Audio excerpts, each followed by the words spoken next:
अस्सलाम वालेकुम स्टूडेंट्स, कैसे हैं आप लोग। उम्मीद है खैरियत से होंगे। और जो कल लेक्चर मैंने आपको दिया है उसको भी आप लोगों ने फॉलो किया होगा और उसको रिटन नोट्स की फॉर्म में भी लिखा होगा। तो स्टूडेंट्स, आज हम नया टॉपिक स्टार्ट करने जा रहे हैं। उसको स्टार्ट करने से पहले मैं कुछ एग्जांपल्स आपको देना चाहती हूँ ताकि आपको क्लियर हो जाए कि वो टॉपिक को आपने अंडरस्टैंड कैसे करना है। तो स्टूडेंट्स, आपसे कोई आके कहता है कि भाई ये मेरे पास जी एक पेंसिल है, तो इसकी लेंथ तो ज़रा मेजर कर दो। तो आपने क्या करना है, उसकी लेंथ को मेजर कर सकते हैं। तो ये आपने इस पेंसिल की क्या करनी है, लेंथ मेजर करनी है। ठीक है, तो ये आप मेजर कर सकते हैं। उसके अलावा एक स्टूडेंट आपको कहता है, एक फ्रेंड आपको कहता है कि जी ये कार मेजर कर दो। तो भाई कार का क्या मेजर कर दो, कार मेजर कैसे, कार तो मेजर ही नहीं की जा सकती। हाँ, इसकी लेंथ मेजर की जा सकती है, इसकी विड्थ मेजर की जा सकती है, इसका मैस मेजर किया जा सकता है। तो कार को मेजर नहीं किया जा सकता स्टूडेंट्स। तो कार मेजर कर दो। फिर उसके बाद एक और फ्रेंड आपके पास आ जाता है जी, और वो आपसे कहता है कि ये मुझे मेजर करके दो कि ये बॉक्स जो है, ये आप लोगों ने बॉक्स को मेजर कर दो। तो फिर आपने क्या करना है, इस बॉक्स को, ये आपके पास बॉक्स है तो इस बॉक्स को मेजर कर दो। तो क्या आप बॉक्स को मेजर कर सकते हैं? नहीं कर सकते। आप इसकी लेंथ मेजर कर सकते हैं, इसकी विड्थ मेजर कर सकते हैं, इसकी हाइट मेजर कर सकते हैं, लेकिन बॉक्स इटसेल्फ आप मेजर नहीं कर सकते। उसके बाद आपसे कहा जाता है जी स्टूडेंट्स कि एक आदमी खड़ा हुआ है या उनका कोई फ्रेंड है, वो बड़ा उदास है। तो उदास है वो, क्या आप उसकी उदासी को मेजर कर सकते हैं? तो जवाब नहीं में होगा। आप सैडनेस, किसी भी फीलिंग को मेजर नहीं कर सकते। अच्छा जी स्टूडेंट्स, फिर आपसे कहा जाता है कि 2 पॉइंट्स हैं, 2 पॉइंट्स के दरमियान में 2 स्टूडेंट की रेस लगवाई गई। तो आपसे कहा जाए जी रेस मेजर करो, तो आप रेस तो मेजर नहीं कर सकते। हाँ, ये हो सकता है कि यहाँ पे एक जज खड़ा हुआ है या अंपायर खड़ा हुआ है, तो उसके पास एक स्टॉप वॉच है और उसने क्या किया है कि पोजीशन ए से पोजीशन बी तक प्लेयर्स ने कितना टाइम लगाया, वो टाइम वो नोट कर सकता है। तो टाइम जो है वो मेजर किया जा सकता है। तो स्टूडेंट्स, इसके अलावा भी बहुत सी चीज़ें, अगर कोई भी स्टूडेंट जो है वो परेशान है तो सैडनेस हो गया, और अगर वो कोई खुश है तो ये हैप्पीनेस हो गई। कोई गुस्से में है वो उसका एंगर हो गया। तो इस बहुत सारी इसमें फीलिंग्स हैं वो मेजरेबल नहीं हैं। तो स्टूडेंट्स, यहाँ जो मैंने सारी आपको एग्जांपल्स दी हैं इसमें से कुछ मेजरेबल हैं और कुछ मेजरेबल नहीं हैं। जैसे लेंथ मेजरेबल है, जैसे ये टाइम मेजरेबल है, जैसे mass of this car measurable है, लेकिन कार इटसेल्फ मेजरेबल नहीं है, बॉक्स मेजरेबल नहीं है, कोई भी फीलिंग मेजरेबल नहीं है। तो स्टूडेंट्स, यहाँ से हमने ये फाइंड आउट किया कि हम कुछ क्वांटिटीज़ को यहाँ पे डिफ़ाइन करेंगे जिनको नाम दिया जाता है फ़िज़िकल क्वांटिटीज़ का। तो अब हम डिफ़ाइन करेंगे स्टूडेंट्स, फ़िज़िकल क्वांटिटीज़ क्या होती हैं। फ़िज़िकल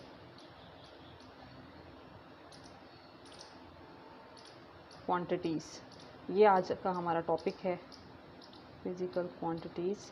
और ये वो क्वांटिटीज़ होती हैं, द क्वांटिटीज़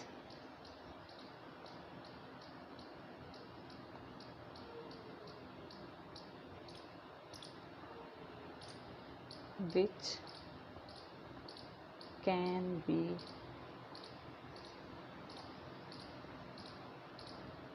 measured, या आप यूँ भी कह सकते हैं which can be observed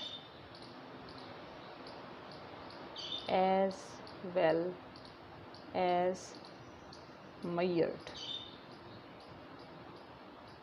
are physical quantities. ऐसी क्वांटिटीज़ जिनको हम देख भी सकते हैं और जिनको हम मेजर भी कर सकते हैं, वो फिज़िकल क्वांटिटीज़ कहलाती हैं। जैसा कि लेंथ हो गई, मैस हो गया, टाइम हो गया, वेलोसिटी हो गई, एट्सेट्रा एट्सेट्रा। तो ये सारी की सारी क्वांटिटीज़ क्या कहलाएंगी, फ़िज़िकल क्वांटिटीज़। तो फ़िज़िकल क्वांटिटीज़ की स्टूडेंट्स कुछ टाइप्स हैं। तो ये हम डिस्कस करेंगे फ़िज़िकल क्वांटिटीज़ की टाइप्स। तो इसकी जो हैं वो 2 टाइप्स हैं, 2 types of physical quantities. First हमारे पास है बेस क्वांटिटीज़। बेस क्वांटिटीज़ को स्टूडेंट्स फंडामेंटल क्वांटिटीज़ भी कहते हैं। तो यहाँ पे हम ये लिखेंगे fundamental quantities.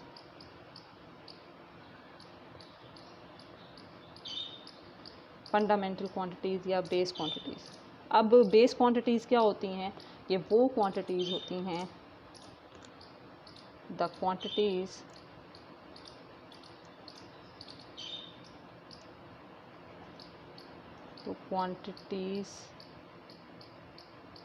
in terms of which other physical quantities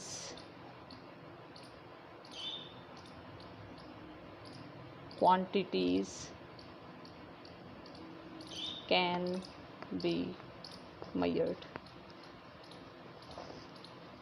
या कैन बी डिफाइंड। ठीक है स्टूडेंट्स, तो ऐसी फ़िज़िकल क्वांटिटीज़ जिनके टर्म्स में हम दूसरी फ़िज़िकल क्वांटिटीज़ को डिफ़ाइन कर सकते हैं वो क्या कहलाती हैं? बेस या फिर फंडामेंटल क्वांटिटीज़। अब स्टूडेंट्स जो फंडामेंटल क्वांटिटीज़ हैं उनके एग्जांपल्स क्या हैं? उनके examples length, mass, time etcetera.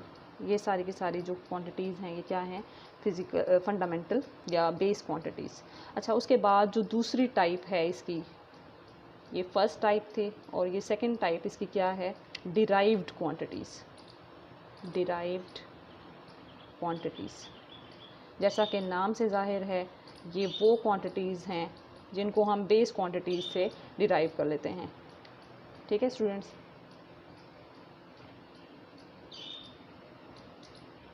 which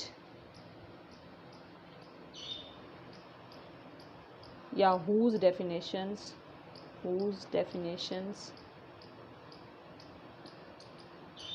are based on other physical quantities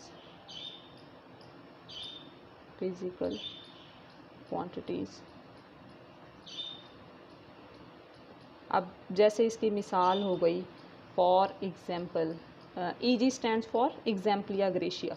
अच्छा, इसका मतलब ये होता है फॉर एग्ज़ाम्पल। तो इसकी एग्जाम्पल ये हो गई वेलोसिटी, फिर उसके बाद हो गई हमारे पास एक्सेलरेशन,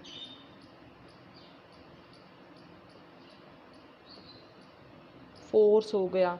मतलब ये सारी की सारी जो क्वांटिटीज़ हैं ये क्या हैं? Derived quantities. अब वेलोसिटी डिराइव्ड क्वांटिटी है।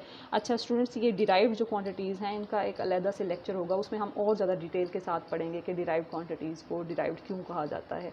तो जस्ट अभी हम सिर्फ डेफिनेशंस को और एग्जांपल्स को साथ डिस्कस कर रहे हैं, तो फिर वही हम डिस्कस करेंगे। अच्छा, अब स्टूडेंट्स ये तो थी हमारे पास फ़िज़िकल क्वांटिटीज़ की टाइप्स। अब हम लोगों ने देखना है कि मेजरमेंट किस तरह से की जा सकती है बेस क्वांटिटीज़ की।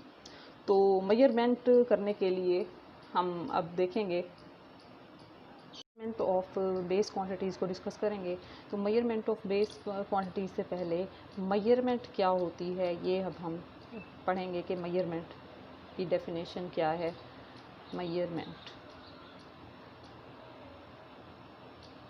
measurement is the comparison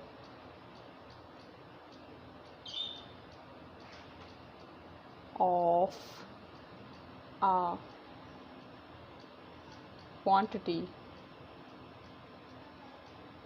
with the standard of same physical quantity।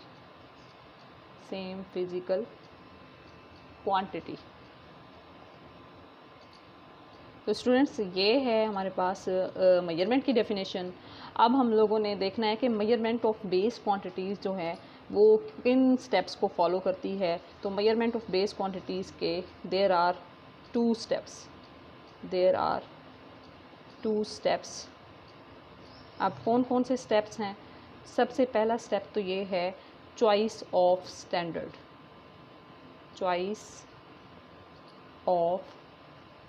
अच्छा, ये चॉइस ऑफ स्टैंडर्ड और इसका क्या मतलब है, ये स्टूडेंट्स मैं अभी लिख के आपको बताती हूँ। चॉइस ऑफ स्टैंडर्ड और दूसरा इसका है कि आपने प्रोसीजर करना है, procedure of comparing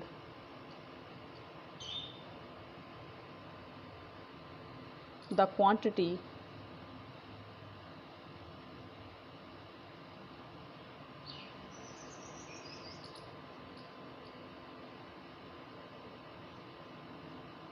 to be measured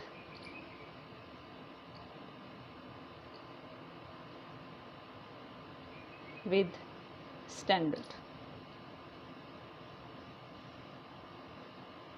अच्छा स्टूडेंट्स, अब क्या मतलब है चॉइस ऑफ स्टैंडर्ड और procedure of comparing the quantity to be measured with standard? इसका क्या मतलब है स्टूडेंट्स? आप लोग इसकी एग्जांपल यूँ देख लें कि आप अगर किसी सब्ज़ी वाले के पास जाते हैं, उसके पास जो है ना वो एक लोहे का बाट होता है, इस तरह का गोल सा एक बाट होता है और उस पर जो है ना उसका मैस लिखा हुआ होता है कि फ़र्ज़ करें वो 1 किलोग्राम है। तो 1 किलोग्राम ये जो बाट है ये स्टैंडर्ड है, ये पूरे जो कंट्री है या पूरे वर्ल्ड वाइड वो 1 किलोग्राम का यूज़ हो रहा है। तो वो स्टूडेंट्स क्या होता है कि अगर कुछ सब्ज़ी वाले या कुछ दुकानदार जो हैं वो क्या करते हैं, उस मैस के जो बराबर है वो एक ईंट का टुकड़ा या एक पत्थर जो है वो भी रख लेते हैं अपने पास और उसको भी वहाँ पे वो यूज़ कर रहे होते हैं, लेकिन वो स्टैंडर्ड नहीं होता। अक्सर जो कस्टमर्स होते हैं वो वहाँ पे डिमांड करते हैं कि हमें स्टैंडर्ड जो किलोग्राम का बाट है वो आपको हमें दिखाएं और उसी के साथ नाप तोल किया करें। तो ये है चॉइस ऑफ स्टैंडर्ड के स्टैंडर्ड होना ज़रूरी है। फिर उसके बाद अगर उसने पत्थर लिया हुआ है तो पत्थर को वो उसके साथ बिल्कुल मैच करके दिखाता है, उसका जो मैस है, और बताता है कि इन दोनों का मैस बराबर है। तो ये है स्टूडेंट्स, ये जस्ट मैंने आपको एग्जांपल दी है चॉइस ऑफ स्टैंडर्ड की और प्रोसीजर ऑफ कंपेयरिंग। जो आप क्वांटिटी जैसे मैस अभी हम मेजर कर रहे थे तो मैस को स्टैंडर्ड के साथ कंपेयर किया गया, वो कैसे उसने पत्थर को कंपेयर किया था। अब स्टूडेंट्स हम लोग डिस्कस करेंगे कि किस तरह से कुछ प्रॉपर्टीज़ होती हैं स्टैंडर्ड की, वो प्रॉपर्टीज़ क्या होनी चाहिए जो हमें फॉलो करनी चाहिए। स्टूडेंट्स, अब हम देखेंगे कि प्रॉपर्टीज़ ऑफ स्टैंडर्ड क्या होनी चाहिए। तो प्रॉपर्टीज़ ऑफ जो स्टैंडर्ड हैं उसकी दो प्रॉपर्टीज़ होनी चाहिए। एन आइडियल स्टैंडर्ड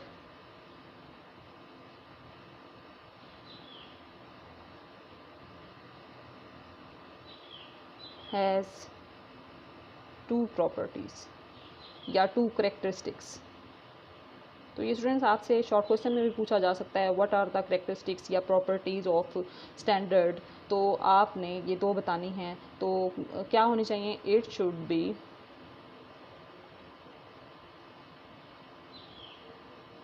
फर्स्ट है accessible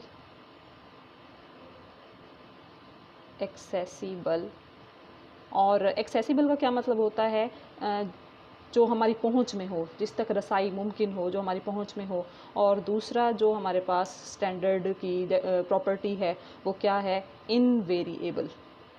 it should be accessible, it should be invariable. अब इनवेरिएबल का क्या मतलब होता है? जिसको चेंज ना किया जा सके। इनवेरिएबल का स्टूडेंट्स क्या मतलब होता है? जिसको चेंज ना किया जा सके। अब एक्सेसिबल और इनवेरिएबल, अब क्या ये प्रॉपर्टीज़ किसी भी स्टैंडर्ड में पाई जाती हैं? तो अभी मैं आपको बता रही थी एक बाट की एग्जांपल कि एक बाट है आपके पास 1 किलोग्राम का, तो उसके साथ उसने एक पत्थर जो है वो ईंट का टुकड़ा जो है वो रखा हुआ है, स्टोन रखा हुआ है, ईंट का एक टुकड़ा रखा हुआ है। तो स्टूडेंट जब वो उसके पास ये बाट नहीं होता वो स्टोन को यूज़ करता है, लेकिन क्या ये एक्सेसिबल तो है कि उसने इस बाट के जितना जो मैस है उस ईंट को उतना तोड़ लिया, और ये एक्सेसिबल है, आसानी से मिल जाती है, हर जगह पे ईंट कहीं ना कहीं भी मिल जाती है। लेकिन क्या ये इनवेरिएबल है? क्या ये चेंज हो रहा है या नहीं हो रहा। तो स्टूडेंट, जब बारिश हो रही होती है तो इसमें पानी की वजह से इसका मैथ थोड़ा सा ज़्यादा हो जाता है, तो ये इनवेरिएबल नहीं रहता। या फिर अगर ये ईंट का टुकड़ा नीचे कहीं गिर जाता है तो उसका कुछ हिस्सा टूट सकता है, जिसकी वजह से वो 1 किलोग्राम के बराबर नहीं रहता। तो ये इनवेरिएबल की करेक्टरिस्टिक इसमें मौजूद नहीं है। तो इस वजह से किया जाता है, फॉलो करना चाहिए इसको, कि आपके पास एक बाट होना चाहिए जिसका ये इम्कान ना हो कि वो चेंज हो सके उसका मैथ्स। तो स्टूडेंट्स, वैसे भी जो हमारे पास स्टैंडर्ड मौजूद हैं वो हम उस पे कुछ ना कुछ कंप्रोमाइज़ हमें करना ही पड़ता है। तो ये थी कुछ प्रॉपर्टीज़ ऑफ स्टैंडर्ड जो हमने डिस्कस करनी थी। अब इंशाल्लाह हम नेक्स्ट टॉपिक पढ़ेंगे एसआई यूनिट्स का और नेक्स्ट लेक्चर में। तो तब तक के लिए अल्लाह हाफ़िज़।